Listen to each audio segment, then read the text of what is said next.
Now 7:33, and with that, we will do a recall to order of a regular session. Jackie, can we please start with a roll call? Amanda Harness. Here. Fred Davis. Steve Byers. Here. Ariel Owens. Christopher Boyce. Here. Daisy Ramirez. Present. Ante Bynum. Here. Jenna Zimmerman. Here. Thank you. Next item is public participation and recognition. Public comment. Members of the public who wish to speak to the board shall complete a request card prior to the start of the meeting. This section of the meeting will be reserved for comments from the public. All comments should be limited to 3 minutes. Criticism of individuals is not in order. And we do have 2 cards. The first one is Mr. Mark Shervat. Subject is Board of Review, Amazon. I'm not sure if it's been reported to the board yet, but the Board of Review met a couple weeks ago, and they are reviewing a property valuation difference from Amazon. And Amazon parcel has been included in previous documents to this board in reference to the value of their property. Now, like most properties within DeKalb Township, we've all pretty much been assessed a 15% differential from last year. The Board of Review has lowered the Amazon assessment to 3%. So that is a 12% difference in terms of dollars that this taxing body will receive. Now, last year, as you might recall, you guys met in the early part of spring to make a further adjustment in the tax levy. That reduction in Amazon is going to harm the rest of the taxpayers because that amount is going down. And it's a 1 year, they're gonna do this every year as long as the building's not occupied. But if you guys budgeted based on the 15% difference, then those numbers are gonna be severely off. You need to look at this, not wait till the last minute like last year, and look at these numbers and make sure the taxpayer is held harmless. So please keep that in mind. And that's all I have for you tonight. Thank you. Thank you. Next person is John Grimston, and the subject is school board boundary change. Yes, of course. Hello. I'm here to express my concerns over the redistricting of the elementary schools. I purchased a home in DeKalb in 2019. We were welcomed into the Pleasant Street neighborhood. Our daughter began attending Little John Elementary. It's about a 12-minute walk from our house, and we generally walk her to and from school. Some days we walk with friends or stop at the park to play before heading home. My wife and several other Little John parents work hard to make sure the kids can see each other outside of school. We lean on each other when needed, and the sense of community is tangible. While we have faith in the district, we are concerned that once our son is ready to attend school, he will be sent to Founders instead of attending Little John like his sister. We would no longer realistically be able to walk our kids to school as Founders is nearly 1.5 miles from our house, crossing the tracks in Lincoln Highway. It will also be more challenging to maintain these strong relationships with our neighbors. It's my understanding that students in the dual language program will stay at their current schools, but I would like clarification about if siblings will have to attend a different school or if they will be redistricted as well. Thank you. All right. Next thing is board correspondence. Do you have any board correspondence? Well, we won 2 basketball games on Friday against Sycamore, so that's great. We did. I was in attendance. I know a couple board members were also there, so it was a great game. Congratulations to our teams. And it was awesome to just be there and of course, see how much work went into it and the amount of money that they were able to raise as well. So thank you to everybody that participated and made that event happen. And to, of course, the players and the coaches and everything that goes into that. Any other reports? No? Okay. All right. Thank you. The next item is student board correspondence. Do we have any student board correspondence? Yes. So there's a few things that I've been up to. First of all, there is the forensics regional showcase tomorrow night at 6:30 in the forum room at DHS if you want to attend. They're going out to regionals on Saturday, so that's fun. That's home as well. And then in mini board land, we met with a few of the adults at, through the district and through this high school with the mini board. And we were able to discuss some things that were in the works of changing and updating. We also, the mini board has, last week, Wednesday, we went around to different barb times and were able to promote volunteers for the STEAMCon as well as just elementary school feedback and also general feedback. So we are compiling that data as well. Speaking of the STEAMCon, that is the registration for that should open tomorrow, most likely. So that should get sent out sometime this week, and hope everyone decides to show out, pop off. From that, I think that is it. We have a meeting on Thursday for the mini board. So yeah, we're busy. As always, thank you for everything that you do along with your mini board, and thank you to the, for the support that you are receiving from the administration. We look forward to continue to hear, all the exciting things that you all bring to the table, so thank you for that. All right, next item is the approved consent agenda items. It is recommended that the Board of Education approve the attached consent agenda items 5B through 5D, 12125 board minutes, personnel action items, and purchase order requisitions. Is there a motion? So moved. Second. Roll call? Steve Byers. Yes. Ariel Owens. Yes. Christopher Boyce. Yes. Stacy Ramirez. Yes. Svante Bynum. Yes. Amanda Harness. Yes. Thank you. Item, old business, item A, new attendance areas for 2025-2026 year. This is an action item. It is recommended that the Board of Education approve the proposed attendance area map consisting of the new boundaries. Is there a motion? Yes. So moved. Second. Roll call? Steve Byers. Yes. Ariel Owens. Yes. Christopher Boyce. Yes. Stacy Ramirez. Yes. Svante Bynum. Yes. Amanda Harness. No.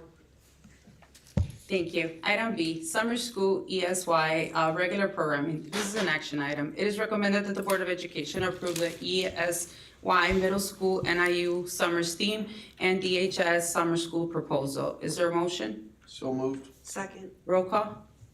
Ariel Owens. Yes. Christopher Boyce. Yes. Stacy Ramirez. Yes. Svante Bynum. Yes. Amanda Harness. Yes. Steve Byers. Yes.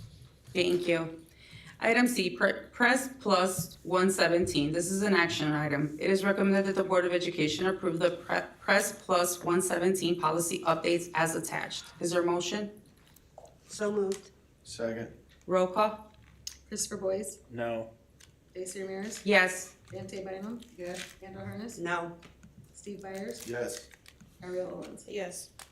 Thank you. Item D, bid result of the request for proposal, RFP for mini buses, brought to us by Mr. Amir Doka. It is recommended that the Board of Education approve administration to accept the bid submitted by Southern Bus and Mobility for a 4-year lease to return agreement for 5 2026 Ford E350 Trans-Tech CST mini buses. Is there a motion? So moved. Second. Roll call? Stacy Ramirez. Yes. Svante Bynum. Yes. Amanda Harness. Yes. Steve Byers. Yes. Ariel Owens. Yes. Christopher Boyce. Yes. Thank you. Item E, staffing request, increase ELDC principal from 10 months to 12 months position. This is an action item. It is recommended that the Board of Education approve the increase of the contract of the next ELDC principal from 10 months, 200 days to 12 months, 260 days. Is there a motion? So moved. Second. Roll call? Svante Bynum. Yes. Amanda Harness. Yes. Steve Byers. Yes. Ariel Owens. Yes. Christopher Boyce. Yes. Stacy Ramirez. Yes. Thank you. Next item is Mitchell Elementary School business. Item A, Mitchell Elementary School updates. Do we have any updates? Yes. Okay. Yes. do. Tammy Carson. So first board meeting of the month, I'd like to show you guys just some updates to the building. It's extremely exciting how much is getting accomplished. We are still on schedule to start to take over room by room as of April 1st to be able to start cleaning them. And then May 1st, we are scheduled to take over the interior. And then June 1st, the exterior will be turned over. So we are on, if not ahead of schedule on all of that. So this is the main entrance of the building. If you're looking towards the entrance of the building, and then as you can see, they're just finishing up some of the drywall, so we'll start to see that to get painted soon, because most of the areas of the building are also painted. There is plans to do a special mural in this building, and it's gonna be located in that section. As soon as you walk in the front door, you'll look up and see that on the opposite side of the cafeteria and the gymnasium. So more information to come as that gets approved. The gymnasium is already completely painted. There's a lot of sound panels and work that's still to be done in here, but again, already painted, and they'll do one last fresh coat before everything is finalized, and the ramps, there's 2 ramps that, because one area of the building is at a different elevation than the other, and the rails went up there. They're purple, you can't tell really well, but they are purple. This is one of the kinder rooms. The casework is all getting installed in the buildings, which includes the sinks, and the kinders and first graders have cubbies within the classrooms, where the 2nd through 5th have lockers in the hallways. This is just, you can see the cubbies and then the areas where the sinks are. These are really low. We went in there with a new head custodian, and he's a pretty tall gentleman, Kyle Sticka, and I think it was at his knees, was pretty much where the countertop and sink were in these kinders, so they look really small. And as you notice, the color in kinder is that turquoise. And then 2nd grade is more of a royal blue color, again, just to show some of the different color schemes. 3rd grade has a bright, pretty yellow. 4th is green. I did skip 1st, and I'll explain why in a second. And then 5th has the orange, and this is the classroom that has that raised ceiling in the middle, so it has a little bit higher elevation. No first grade classroom? I'll show you, hang tight. There's a reason. Okay, we're missing a grade. No, you're not. I'm gonna get there. So the innovation pods on each side of the 2 wings for 2nd, 3rd, 4th, 5th. This is to show you what those look like. There will be a sink in there. There's cabinetry already built in there. And then you can see the 3 classrooms that have access from the innovation pod, because this is the pod looking in towards the classrooms. There's one on each side and then one in the middle. This is the 1st grade pod, and the color you'd see in the 1st grade classrooms. And as you can see, that was our first sign of new flooring that's gone in. The LVT flooring in the classroom, in the hallways have started, and in the classrooms, which is why I couldn't get into the classrooms. There's also casework there. Some lockers, they're still packaged, but those are the 2 colors of the lockers. The red will be for the 2nd, 3rd grade hallway, and then the purple's for the 4th and 5th grade hallways. Little glimpse of the music room. Again, casework in there, and some special whiteboards as well as sound panels are in that room. Do you have a question? You have a look. Whiteboards up already in the living room? Oh, yeah, there's whiteboards going up. You bet. We're getting close here. Final stages. Good to see. And then again, flooring installation. This is right outside of our 1st grade wing in the pod to show that some of the flooring is starting to go in. So now that we're at this point, it's all going very quickly. And every week, it's gonna look very different, so more information to come. Any questions? Good job. All right, thank you. Thank you. Thank you. All right. Okay, next item is new business administration. Item A, student discipline, student number 020425. This is an action item. It is recommended that the Board of Education uphold the suspension of student number 020425. Is there a motion? So moved. Second. Roll call? Amanda Harness, Yes. Steve Byers, Yes. Ariel Owens, Yes. Christopher Boyce, Yes. Stacy Ramirez, Yes. Dante Bynum. Yes. Thank you. Item B, professional development request, athletic director conference. This is an information item brought to us by Dr. Larson. Good evening. Not as exciting as the new school, but just as exciting. Our director, hopefully he's listening to us right now, our director for athletics for the district, Peter Goff, was invited to the state of Michigan's athletic conference. So between a cohort of groups of Midwestern region, he will be, he was invited to present on our behalf to share the successes and the things that are going on in DeKalb, along with other state representatives too. So the conference is covered all of his expensive except for the mileage. So he'll be submitting the mileage. That's the only fiscal responsibility on our behalf. Any questions? Any questions? All right. He was invited, does he want to go? He does. It's in Traverse City, Michigan. It should be a really good conference too, is what he was saying. So Thanks. thank you. And he's the one that submitted it. And we have Dr. basketball Larson's just tonight. here. That's why he's not here. Thank you. Consensus to bring this back? Yes. Thank you. All right, item C, fiscal year 2023-2024 audit and annual comprehensive financial report. This is an information item brought to us by Mr. Armir Doka. Yep, thank you. So annually, the district conducts an independent audit of our finances. Our independent auditor is Whitfleet Inc. based in Aurora. We have presented the audit copy on your, for each board member on your table. And the only thing that our audits go through a significant field work. They come in as early as June all the way to September or October months, requesting,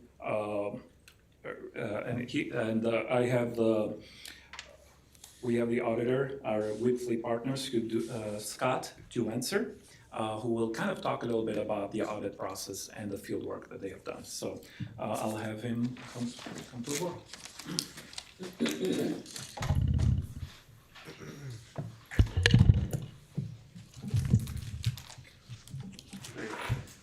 Thanks for having me. My name's Scott Denzer. I'm a governmental audit partner from Whitfleet. Our office is based out of Aurora, Naperville area. And I'm the partner in charge of this report and signing the report. So I'm going to just briefly go through the report. So if anybody has any questions, please stop me along the way. The report should look similar to what you have received in the past. The district does take the time, go out of the way, and produce the annual comprehensive financial report. This is above and beyond the standard report that your regulatory body requires. So it's sort of the gold standard of governmental reporting. And most information provided and transparency to the general public and management of the district. So just want to say that annually the award, because the district prepares the annual comprehensive financial report, it is submitted to the Association of School Business Officials and the Governmental Finance Officers Association yearly for the Certificate of Excellence in Financial Reporting. And the 2023, we have the results of the 2023 reporting, and the report for 2023 did receive the awards for financial reporting. We expect the 2024 report to receive the awards. Again, also all applicable governmental auditing standards are included, and we have an unmodified opinion, and we believe this report will yield the same results. I just want to go over the opinion real quick, our audit opinion. This is on page 1, first page in the financial section. We did issue an unqualified opinion on the basic financial statements of the district.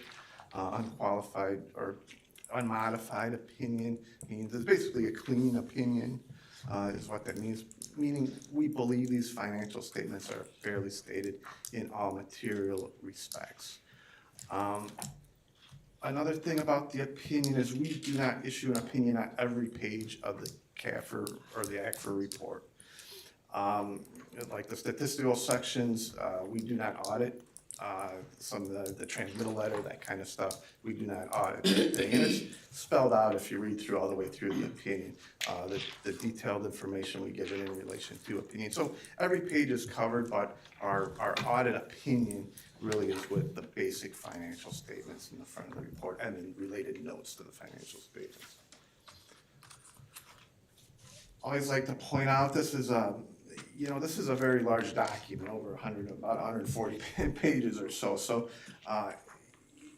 if I have any advice, it would be to start in the document on page 4, management discussion and analysis, and read that section.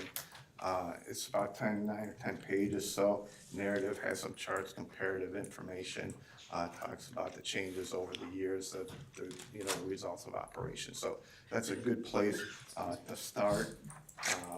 And read and get a good overview, I guess, of what happened throughout the year. So that's what I would point you towards. I just want to talk briefly about the financial statements that we audited. There's really 2 sets of financial statements in governmental reporting.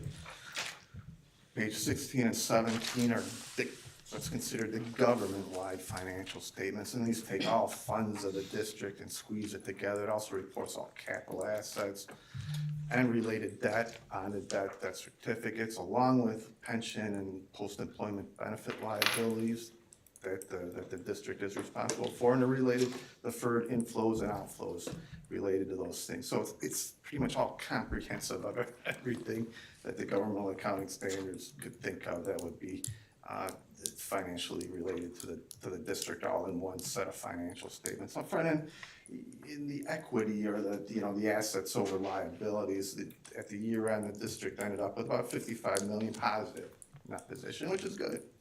And it actually went up $18 million or almost $19 million from the year before. So it's definitely good to have a good positive net position. Believe it or not, some districts are in the negative, and just because they have large liabilities related to pension OPEB.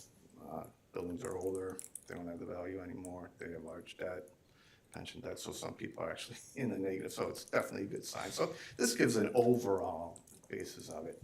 The next set of financial statements, just want to talk briefly, are the governmental fund financial statements, and these are the ones that are set up, and these are the way you budget. This is the way you levy by fund and type. And I just want to talk briefly about the income statements on page 21, 22. Overall, for the year ended June 30th, 2024, the district had a positive, or net income, so positive revenues over expenditures of about 47 million about. But that included in this thing the debt certificate, proceeds from the debt certificate. So if we take the capital projects out and just focus mainly on the operating funds, we can call them, the district still had like an $18 million surplus. So that's good. You want to have a surplus. You do not want to run deficits yearly in the operating funds, obviously, because your budgets go up every year, the levy goes up every year, costs go up. So you don't want the equity to go down. So that's a good thing. And at the year end, fund balance in the operating funds is about 56% of annual operating expenditures, which is sort of a good place to be at the start of the year. But remember, June is sort of a high month for you guys. You get a lot of tax money, April, May, June, so you have a high month to spend it down until you get the second installment. So it's not even so June is really a good solid month. Just want to focus briefly on or a couple things. That, I think the district is in solid financial position, but there's some challenges that I see that I always want to bring up and talk about, that I've been talking about this year with my districts. First is the ESSER funding that you got over the last several years, the extra federal funding that is completely spent, that is no longer available. So any excess funding that you got out of the ESSER program, the CARES money, will not be there anymore. So that's always expended. Inflationary concerns still, prices have gone up. The inflation has come down a little bit, but the prices are still up, and they could go up more. Who knows? We have a new, somebody new in the White House policy. Who knows what's going to happen there? And the last thing I want to talk about too is related to just the pension funding in Illinois. We do have some schedules in here related to the main pension funds of the district, starting on page 60. It's the required supplemental information pages. IMRF is funded very well. This is non-certified employees funded. It's between 90 to 100% funded over the last decade. So there's not really an issue there. District pays a portion of that, employee pays a portion of that. When we talk about TRS, for the certified employees, that's a different story. Over the last 10 years, it's been averaged about 40% funded, pretty much steady. And there's about a $3.9 million liability directly attributable to the district, and there's not anything you can do about that. You can't pay extra money, you can't pay it down. It's a cost-sharing program. Every district in the state pays the same. Just for some perspective, the state's portion of the liability, just for District 428's certified staff, is $339 million. That's a state portion compared to 3.9 district portion. If you extrapolate across the state, the total liability, I think, and this was a year, 18 months ago, is at over $80 billion to the state with a B. So that's a big number that the state has to pay, and that could affect future down the line, how money's allocated or where that money's gonna come. So I always wanna talk about that a little bit. Last thing I wanna bring up here, talk about in the report is in the statistical section. What's nice about doing the ACFA report is we got 10 years of trend data, a lot of data in this thing to look at. So we can look at a lot of trends. And the first statistical section is showing net position over the last decade or so. And when I look at this, I can see a trend going up, and it's been improving every year. It's been 3 or 4 years ago, it was actually in a negative position, but usually going up every year, except for a couple of years where some new standards were implemented that you had no control over, some new governmental auditing standards where an OPEB liability had to be booked. So that's, you know, you're moving in the right direction. You have been, you know, overall fiscally. So just wanted to bring that up. In addition to the ACFA report that you get, we also file a regulatory annual financial report with Illinois State Board of Education. Same, it's an Excel workbook. Every district in Illinois fills out the same form. So we have done that and have uploaded that through iOS to ISBE. So their regulatory compliance is done with ISBE. As part of that annual financial report, it produces a financial profile score or summary. It's based on various ratios, and a perfect score would be a 4.0. The district this year, or last year, the score was a 3.8, still a recognition status. The only area that went down, the only ratio that you didn't get a perfect 4 in would be percent of long-term debt margin. So that would be your total debt, general obligation bonds, debt certificates divided by the taxable EAV. So that's where you went down, but it's still a 3.8. It's a good score. Also, all board members should have gotten a packet of required communication letters. These are required as an auditor, we're required to submit these to the person who's in charge of governance. I just want to briefly talk about the first one that's related to internal controls in a governmental audit. The purpose of our audit, our financial statement audit, is not to issue an opinion on your internal controls.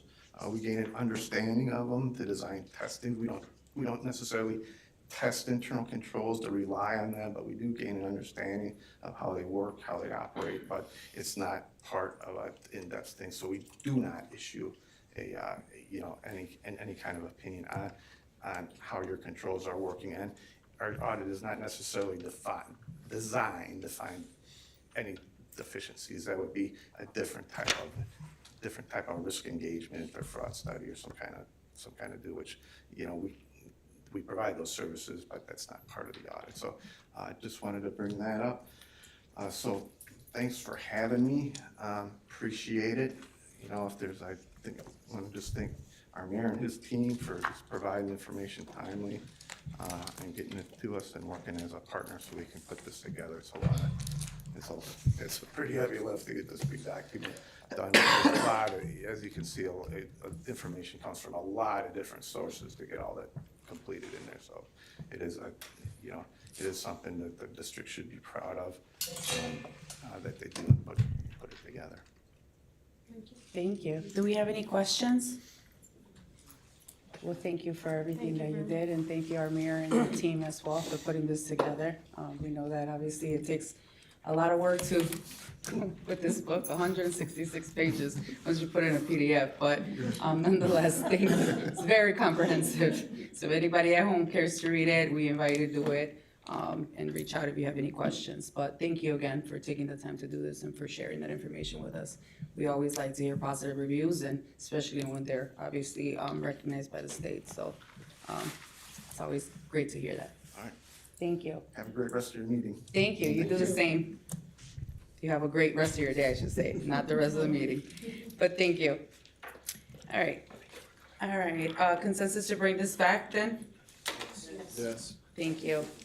All right, item D, middle school LA curriculum adoption amplified. This is an information item brought to us by Dr. Zimmerman and Mr. Montgomery. Oh, Dr. Zimmerman, that's Yeah. right, Sarah. Sarah is homesick tonight. So. It is just I. As this loads, I'll kind of let you know how we got started with this process. It actually started 2.5 years ago when I surveyed teachers and I asked them how they were feeling about the curriculum, if it was meeting our current needs, and if they were interested in exploring other options at the middle school, that being a publisher-based curriculum rather than the homegrown curriculum that we currently have. At that time, they were split perfectly evenly 50-50, which gave me great direction, and that to me said that we needed to explore more and find out. And so then we spent the next year really exploring our curriculum as well as three publisher-based curricula at the time, HMH, Savvis, My Perspectives, and then Amplify's ELA. There was a committee of nine teachers, and then myself, and at the end of that year of study, the committee unanimously decided that they were interested in reviewing, in continuing and piloting two curricula, HMH and then Amplify. So then this fall, 9 classrooms, and that's out of about 15 total, so the majority of teachers at every grade level, 6, 7, and 8, decided to go ahead and pilot those two. They each did 1 unit from the 2 curricula, and then I surveyed the student and the teachers afterwards and received some feedback from them, which helped to make the decision. So my favorite data is the student data. And the students overwhelmingly chose Amplify time and time again. There was not a category in which they did not choose Amplify. They talked extensively about the text preference. They felt like the work in the text was more on their level, that there was more useful, productive challenge. And they really thought that that was interesting as well. It was bringing more to their class for them. Vocabulary, the Amplify does have an amazing vocabulary app. And when the teachers saw it and I saw it first, we were like, I don't know. But middle school kids, they will always surprise you. Every day, they were excited to come in, sit down, and get started on that vocab app, and then the teachers almost really had to rip it away from them after their time. So that was very encouraging. Even better is what the vocab app does. It has 6 levels of vocabulary lists for every single unit, and that is based on the students' ability levels. So there is the challenge level, which is for our students whose vocabulary is stellar. Core, which is what everybody gets. Substantial then are our students that need substantial support. And then there are 3 L levels on top of that for our English language learners, bridging, expanding, and emerging, and those relate to WIDA. And all of that's automatic. Teachers don't have to figure any of it out. It just tells them. It's beautiful. Students' writing activity preference followed the same thing. It's almost exactly that 70-30 split between Amplify and HMH. And then the student reading activities preference was the same. So the work they're doing, the students overwhelmingly preferred the work in Amplify. Also collected some teacher feedback. We actually looked at more categories than this, but in interest of time, I picked the ones that were the most important. Vocabulary work received a really high number of high marks from our teachers. 8 of our 9 teachers reported that they thought the vocabulary work was rigorous and substantial for our students. Comprehension instruction, again, was that was the outlier actually. That was higher with HMH than it was with Amplify. And I think the difference is in the way that the material was presented. In HMH, everything is done in one story in a very patterned format, and in Amplify, it takes it through multiple lessons with one piece. So you spend a longer time on one piece. Discussion, this was really exciting to see in either curricula because the teachers are really trying to get students to have more discussion, and the students reported that they were getting more opportunities to discuss, which then led to motivation and engagement, and then the writing, you can see, was a little bit higher for Amplify as well. There are some things that I wanted to highlight with the program. So the differentiation is really fluid and fast for teachers to implement, which is important to our teachers. Because if I'm standing in a classroom and I'm working with a student, that student is doing really, really well on this particular task. I didn't really expect it. I want to give them more of a challenge. And I don't want to have to stop the lesson and go back and figure something else out. Likewise, if a student is having a little bit of trouble and needs a little bit more assistance or scaffolding, the teacher wants to be able to do that right away. They don't want to leave the student hanging. And so Amplify has really easy to implement differentiation. Teachers can adjust the level at any time during the lesson for any student. And let's see if I can zoom in a little bit for you. Here we go. So this is a text, an example of the text from 6th grade, and it's The Secret of the Yellow Death. The activity, the general activity they're doing is this discussion. And so you can see here that most students are going to receive just these questions. But if a student needed more support, there we go.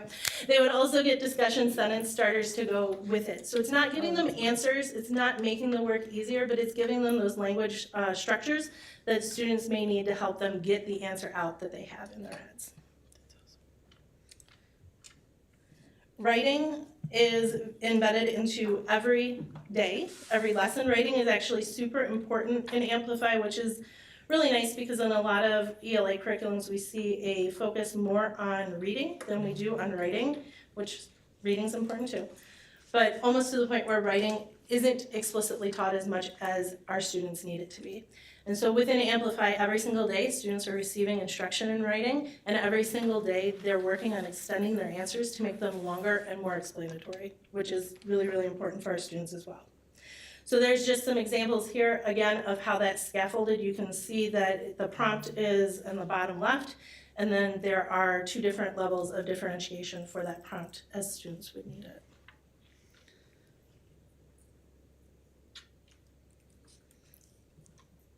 The assessment piece was also really large for our teachers. Assessment is something that can be really tricky to do because you need a lot of it, right? We need that quick feedback, we need that formative assessment daily. We also need to be able to give larger pieces that really capture the skills that we're learning and not so much necessarily the material that's inside a story, but the overall reading skill.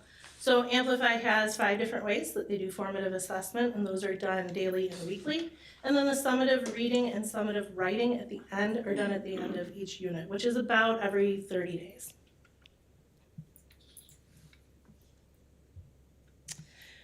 I just put the scope and sequence in here for you. You can click on that if you want to go to it and look at it.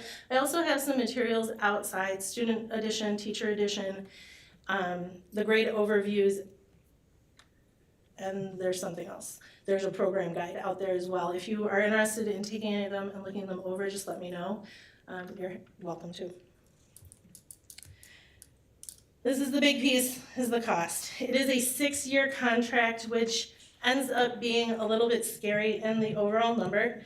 However, let me reassure you, it's $25.75 per student per year, which is way more reasonable. It is a 6-year contract, and we were able to get 2 payments for that 6 years. So this year we would pay $140,000, and then next year would be $125,000. All of that is currently budgeted for in our local funds. So that is already set aside for this. And I think that's all I had. Any questions for me? Any questions for Dr. Zimmerman? I guess just one quick question, looking at the price quote. It says that expires on January 15th. So are we still good on the prices that we have, or? Yeah, we are still good. I've been in contact with them pretty much weekly, and everything's still okay.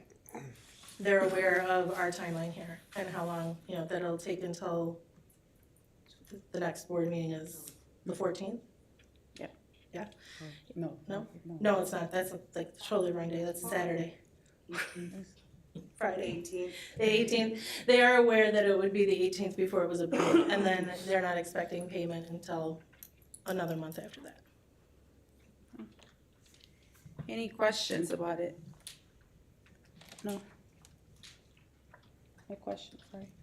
I'm a nervous Yes, thinker. one more you- question. okay, I'm gonna come in. go ahead. So, I guess, can you explain more of exactly what Amplify is doing? Cause it kinda sounds to me like Amplify is creating the content, creating what we're evaluating on.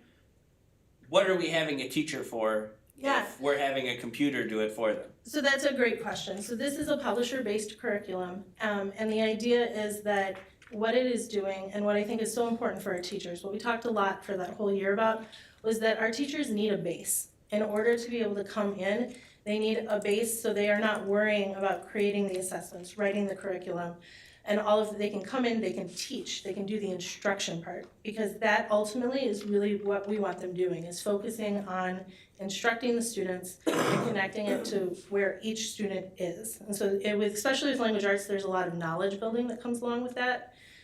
And that is the part that they are doing. This is the text and then the questioning of the text that they are doing. So I guess, Dr. Garcia Sanchez, don't we already have 2 directors of teaching and learning that are supposed to help create curriculum, and then we give teachers curriculum time within their contract?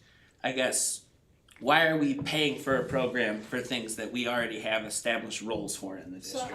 So I would say that this is more about the resources and the foundational components of what teachers are actually doing in the classroom. It's not taking away from what they're doing and how they're connecting with students in their classroom. It just, it gives them the tools to be able to do it a little bit quicker, so they don't have to go looking for them. Because you'll see a lot of times in the past where teachers may go out to the internet and do a Google search and then just pull things. It takes them more time, and sometimes even those materials, aren't vetted and aren't appropriate, and, a lot of So things. this will create a more consistent experience across the This district. would definitely create that consistency that we need and the support the teachers need to make it a good cadence of that work. Okay. And in addition, we actually don't have built-in curriculum time for our teachers. We pay them to do that outside of their workday, and our teachers are a little overloaded right now, which I know is a big concern for them. They would like us to give them a foundation.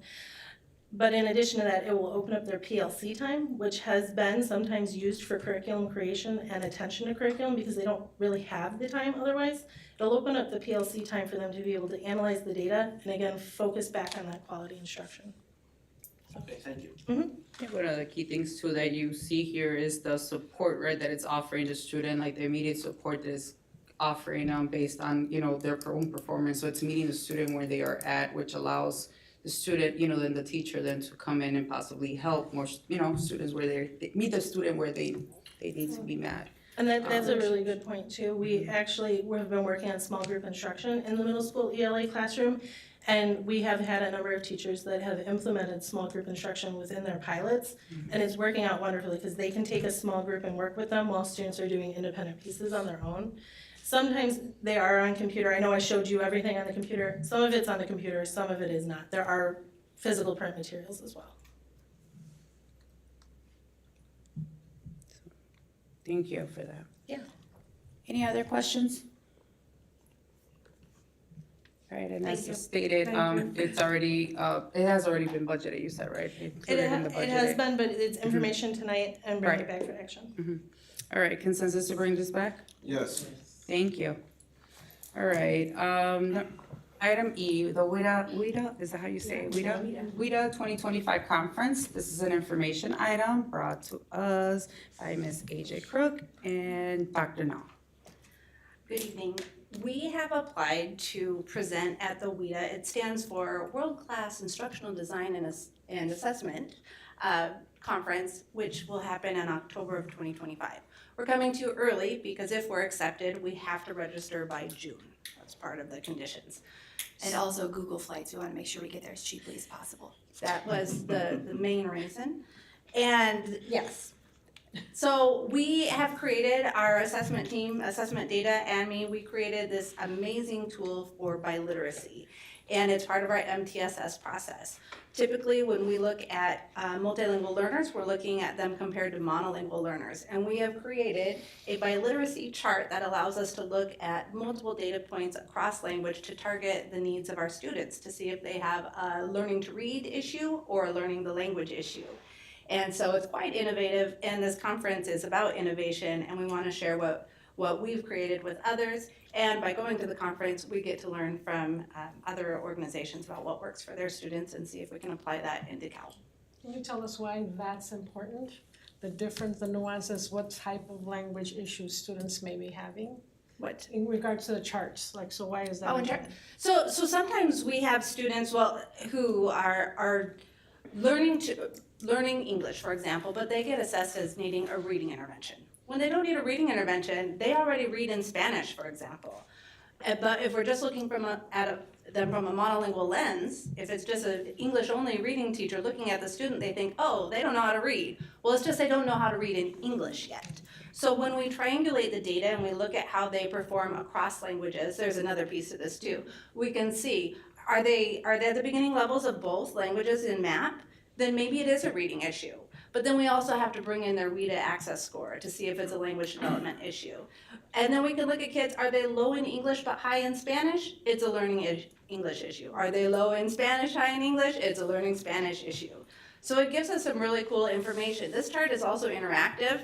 That's my partner here, who is an amazing chart maker. You can click on the data of the student and see what their leading language is. So in our multilingual programs, we have students whose leading language is English, their leading language might be Spanish, or they might be simultaneous bilinguals, like many of our students here in DeKalb, where they're being brought up speaking both languages at the same time. So we're able to gather multiple data points to better serve them through our MTSS process. That's very innovative, and to be able to see something like that in a district like ours is really gonna be telling. I can't wait to see what other dual language districts think about the work that you guys have done collectively, so thank you for that. That is awesome. That's if they let you go, but. Please let us know. This would be coming out of Title III, the language instruction budget. It's a grant. Okay, so Title III grant, okay. Any questions about it? All right, consensus to bring this back?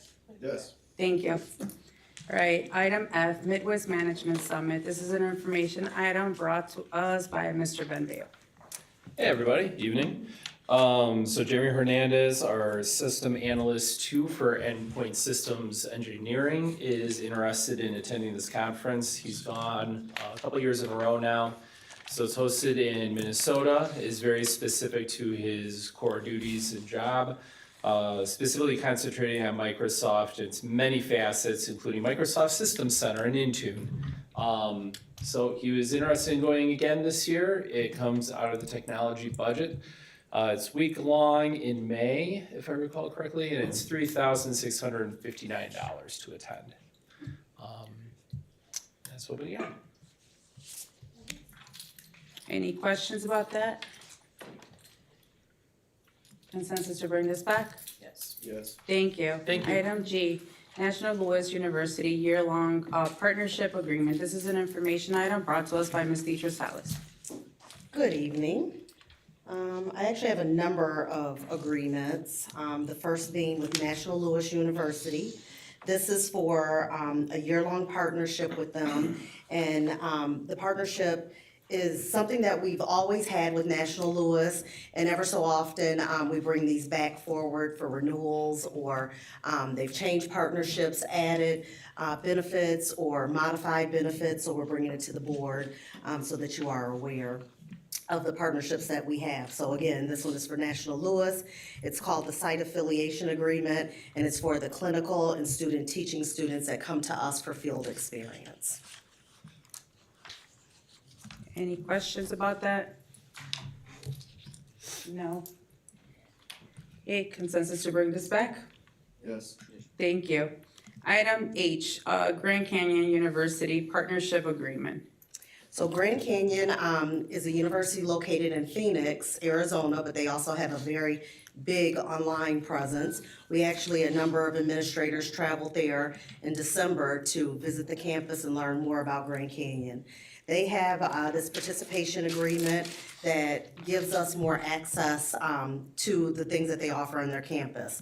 One being discounts for our staff members that want to take courses with them, whether it's an individual or if we want to establish a cohort of individuals that want to take different coursework or complete a degree with them.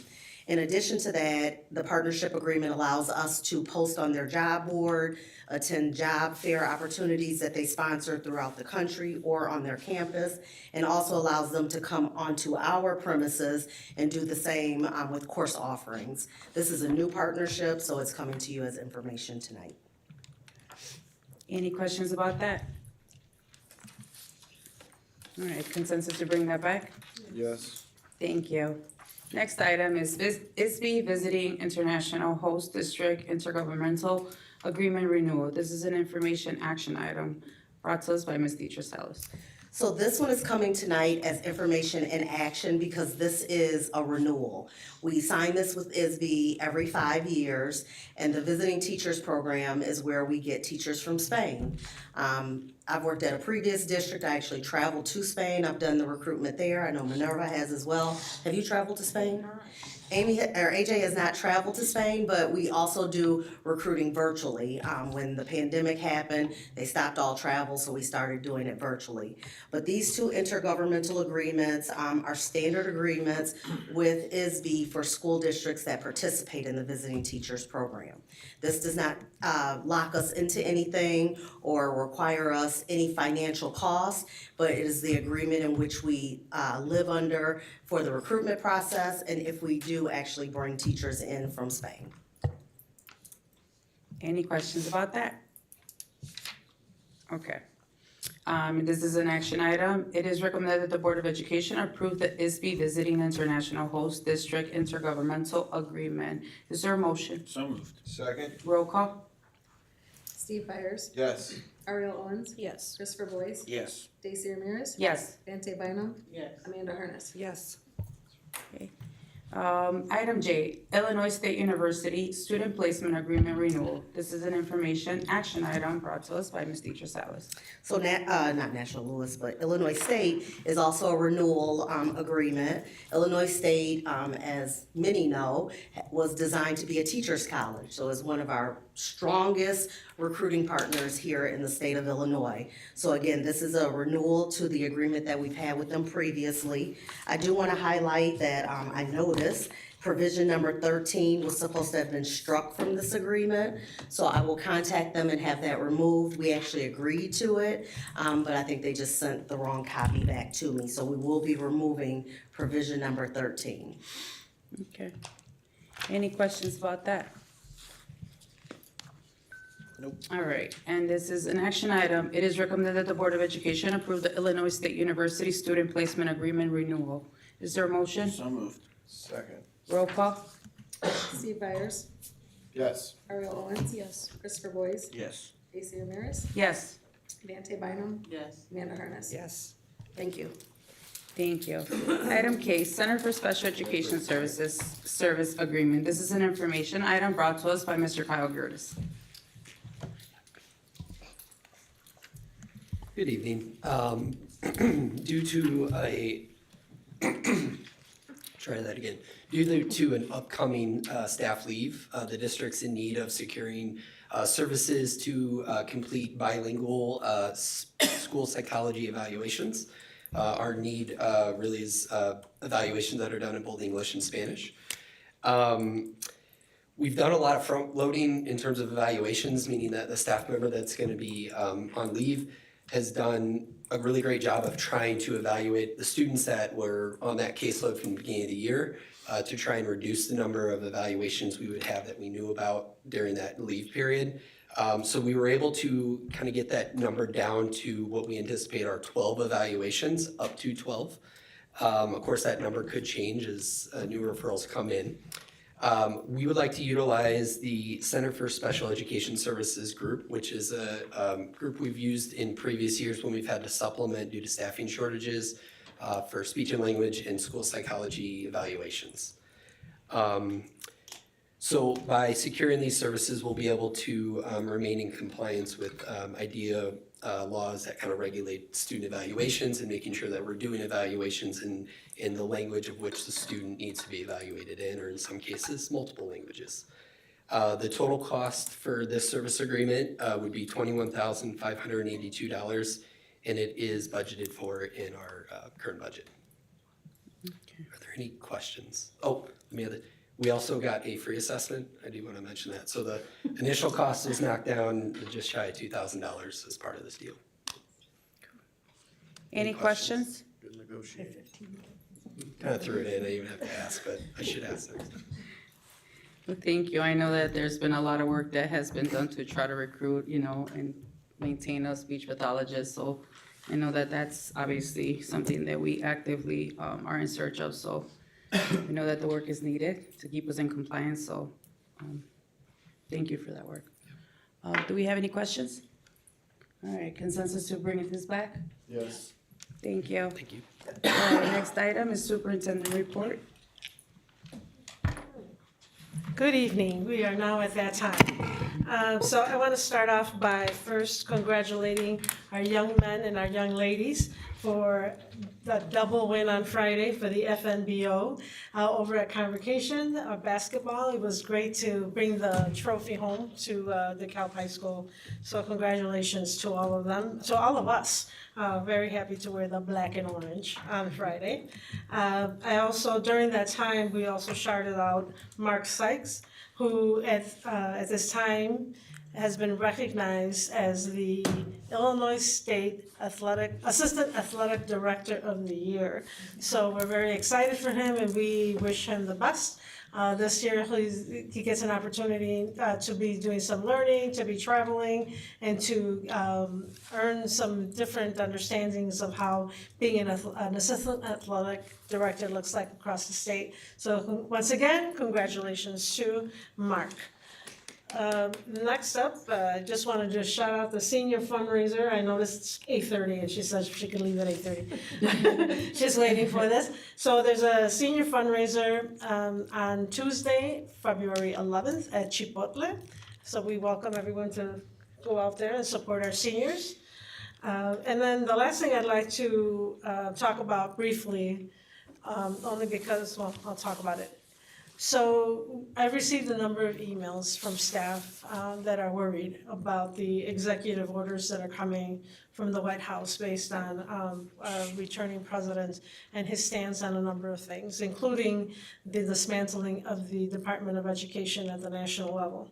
I'm going to say this because this is what we've been told from ISB and the governor's office, is that until ISB or the governor's office informs us of what our next steps are or what we need to look forward to, we need to allow them the time and space to put the things together so that they can share them with us. I don't want people to worry because, things are happening very fluidly. There's just like in this one of the emails, the worry was about the money that was held back on the grants, which is about $5 million for us. It's money that we tend to be refunded. So we have the money up front. This would be the refunding that would cost us a little bit more time if that were the case. But we continue to do the work and in maintaining the stability that we will maintain across the district. We are being as supportive as we can to the whole community based on what we are being told, knowing that, that there's all types of concerns. So we understand that, I hear that, I welcome anyone feeling the need to reach out. And what I can tell you, I will share. What I right now can tell you, that those of you that have reached out, is that we're waiting to hear more from ISB and the governor's office. So reaching out to your legislators, reaching out to them, asking the same questions might help you to ease some of this discomfort.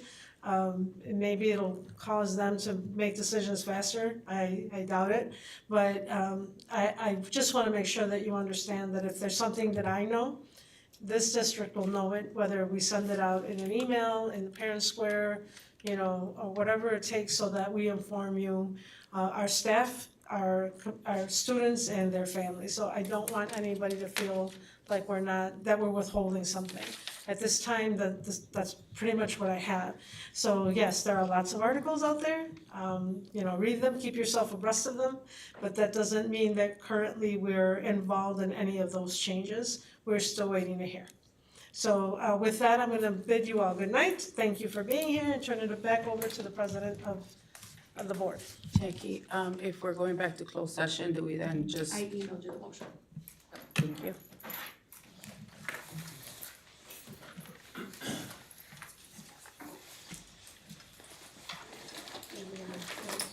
Yes, hold on, let me see.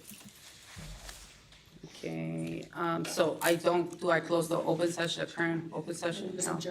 Okay, so with that, this is your, Jackie. This is your motion. Thank you, Jackie. With that, it is now 8:34. It is recommended that the Board of Education will adjourn to closed session for the purpose of the appointment, employment, compensation, discipline, performance, or dismissal of specific employees, specific individuals who serve as independent contractors in a park, recreational, or educational setting, or specific volunteers of the public body or legal counsel for the public body, including hearing testimony on a complaint lodged against an employee, a specific individual who serves as an independent contractor in a park, recreational, or educational setting, or a volunteer of the public body, or against legal counsel for the public body to determine its validity. However, a meeting to consider an increase in compensation to a specific employee of a public body that is subject to the Local Government Wages Increase Transparency Act may not be closed and shall be open to the public and posted and held in accordance with this act. Is there a motion? So moved. Second. Roll call. Christopher Boyce, Yes. Stacy Ramirez, Yes. Andrew Bynum, Yes. Amanda Harness. Yes. Steve Byers, Yes. Ari Owens. Yes. Thank you, everyone. Have a great night.